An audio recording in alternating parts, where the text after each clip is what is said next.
Тоса се събрали днес тук не са членове на политическа организация или политическа група. Ние сме обикновени граждани на тази страна Южна Корея. Бяха проведени президентски избори на 19 декември 2012 година. Е очевидна измама. Пак не стоящият ръководител на правителството е мошеник. Ние не можем да я приемем като президент на страната ни тук Корея. Пак не дъщеря на японската група Такахи Масао трябва да бъде арестуван незабавно и изпратен в затвора.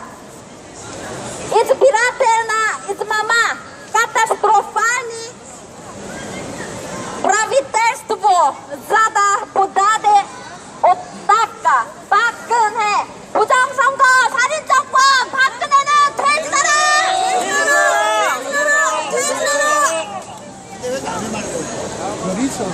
여기 지금 외국인이 많아서